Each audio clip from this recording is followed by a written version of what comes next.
दिल्ली के रहने वाले दीपक भंडारी अपनी दो जुड़वा बेटियों अदिति और आकृति और पत्नी उषा के साथ बड़ी खुशी खुशी दिल्ली के आनंद विहार टर्मिनल पहुंचे थे, जहां से उन्हें नॉर्थ ईस्ट सुपरफास्ट ट्रेन पकड़नी थी। इस बार यह ट्रेन पकड़ने की खुशी दीपक भंडारी समेत पूरे परिवार में दोगुनी थी। होती भी क्यों ना, दीपक ने असम में रहने वाली अपनी मां के साथ दिवाली मनाने का पूरा प्लान तैयार किया था। ट्रेन रात 9:53 बजे खुलनी थी, तो परिवार ने सोचा क्यों न खुशियों वाली सेल्फी ले ली जाए। सभी मुस्कुराए और दीपक भंडारी ने अपनी हैप्पी फैमिली की एक सेल्फी ले ली। उसके बाद सफर शुरू हुआ, लेकिन उन्हें क्या पता था कि यह सेल्फी उनकी जिंदगी की ऐसी सेल्फी बनने जा रही है जिसे देखकर ताउम्र उनके सीने के अंदर बहुत कुछ शीशे की तरह बार बार टूटेगा। बिहार के बक्सर के रघुनाथपुर में 11 अक्टूबर को हुई ट्रेन दुर्घटना में महरौली साउथ दिल्ली निवासी दीपक भंडारी ने अपनी पत्नी उषा और एक बेटी आकृति को खो दिया है। जिस ट्रेन में वे बैठे थे वह आनंद विहार टर्मिनल से खुलने के बाद बक्सर के रघुनाथपुर रेलवे स्टेशन पहुंची थी। वहीं देखते ही देखते तेज धमाके के साथ लोगों की आंखों के सामने अंधेरा छा गया। तेज धमाके के साथ चीख पुकार मच गई। ट्रेन की 3 बोगियां पूरी तरह से पलट गईं, जबकि बाकी सभी बोगियां पटरी से उतर गईं।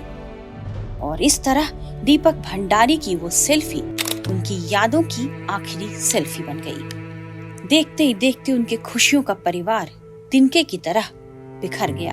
अब कभी सेल्फी में पत्नी और बेटी आकृति नहीं होगी। बकौल दीपक भंडारी वे अपनी पत्नी और जुड़वा बेटियों के साथ नॉर्थ ईस्ट एक्सप्रेस की 3rd AC बोगी B7 में सवार होकर न्यू जलपाईगुड़ी जा रहे थे।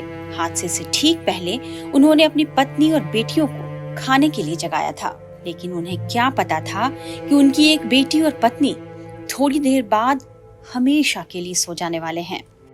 रघुनाथपुर में उनकी आंखों के सामने ही उनकी 8 साल की बच्ची की मौत हो गई, जबकि वे और उनकी दूसरी बेटी अदिति इस हादसे में बच गए।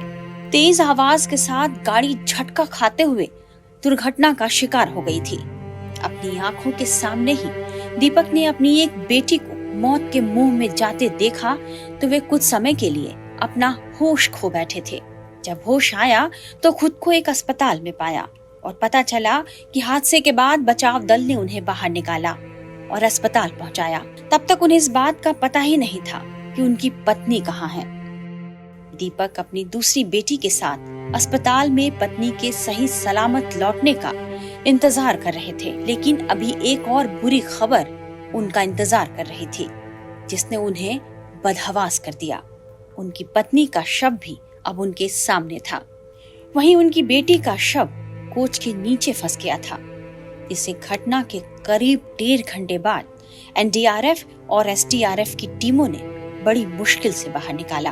अब अपनी दूसरी बेटी अदिति को गले लगाए दीपक बार बार फफक कर रो पड़ते हैं। अपनी उजड़ी हुई दुनिया लेकर वे कैसे अपनी माँ के सामने जाएंगे, यह सोच सोच कर उनकी सोचने समझने की शक्ति ही खोने लगी है। हादसे ने दीपक भंडारी को पूरी तरह से तोड़ कर रख दिया है।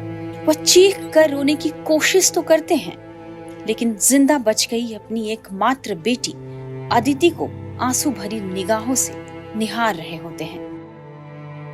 दीपक से उनकी बेटी बार बार यही पूछ रही है, पापा, दीदी और माँ कहाँ हैं? जिसका जवाब फिलहाल तो दीपक के पास नहीं है। टाइम्स नाउ नव भारत डिजिटल की रिपोर्ट।